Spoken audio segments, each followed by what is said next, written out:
ఇప్పుడు ఏకకంఠంతో మనం ఏం చెప్తాం, మళ్ళీ ఏకాభిప్రాయం. కొన్ని విషయాల్లో సహజంగానే వేరే పర్స్పెక్టివ్స్ ఉంటాయి, కానీ బ్రాడ్గా మనందరిది ఏకాభిప్రాయం. దీనిలో పార్టీలు లేవు, కులాలు లేవు, ఉప ప్రాంతాలు లేవు, ప్రాంతాలు లేవు. అంచేత పవన్ గారిని వారి భావాలు వ్యక్తం చేసామని. అందరికీ హృదయపూర్వక నమస్కారం. మీ అంత డేటా గురించి చెప్పలేను, కానీ శ్రీనివాస్ గారు చెప్పినట్టుగా ఇది మనుషుల సమస్య. ఈ పాలసీలు ఏమవుతాయి, ఇవన్నీ మనం అనుకుంటే చట్టాలు చేస్తే యాక్చువల్గా వాస్తవానికి ఎలా తగులుతాయి, ఎలా బాధపడతారు, నాకు దీని మీద కన్సర్న్. మెయిన్ ఈ పార్టీ ఫామ్ చేయడానికి కూడా ముఖ్య కారణం, ఆవిర్భావానికి కారణం కూడా ఈ స్పెషల్ మన ఈ స్టేట్ డివిజన్లో జరిగిన అన్యాయం. ఇది ఆవిర్భావానికి ముఖ్య కారణమైంది. అలాగే ఒక మాట ఇచ్చిన తర్వాత, అంటే నాకు మీ అంత జ్ఞానం కానీ అంత సబ్జెక్ట్ నాలెడ్జ్ కానీ నాకు లేదు, కానీ ఒక చలించే హృదయం ఉంది. అది బేసిక్, నాకు అదొకటే చెప్పగలను. అంటే ఒక తప్పు జరుగుతున్నప్పుడు దాని డేటా లోపలికి వెళ్ళలేను, కానీ ఈ తప్పు జరుగుతుందని తెలుసు, దీన్ని ఎవరు సరిచేయరండి అనేది ఉంటుంది. అందరూ అనుకున్నట్టుగానే డిఫరెంట్ పొలిటికల్ అడ్వాంటేజ్ కోసం మాట్లాడుతున్నారు, కానీ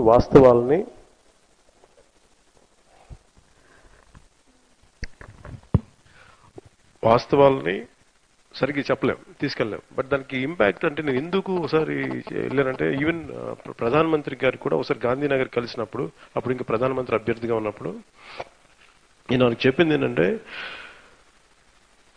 మనకి ఈ పార్లమెంటరీ వ్యవస్థ కానీ నాకు ఈ ఓటేసి అని నాకు తెలియదు, కానీ నాకు నా దేశం భద్రత కల్పిస్తుంది. నా దేశంలో నాకు ఎక్కడ ఏదైనా సమస్య వస్తే నాకేదో ఒక భద్రత కల్పిస్తున్న ఒక నమ్మకం మీద బతుకుతాం అందరం. That's what the constitution is all about. అలాంటిది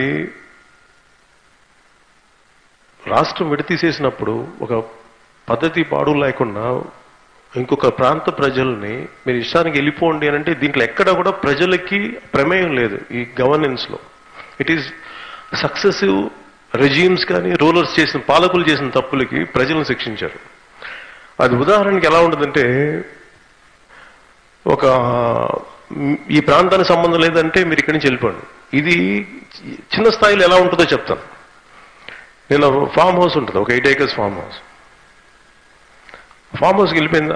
అక్కడ ఒక అబ్బాయి ఒక ఫ్యామిలీ వచ్చారు, 50 సంవత్సరాల క్రితం వచ్చేసారు ఇక్కడికి. వచ్చిన తర్వాత అతను చనిపోయాడు ఒక రోజున.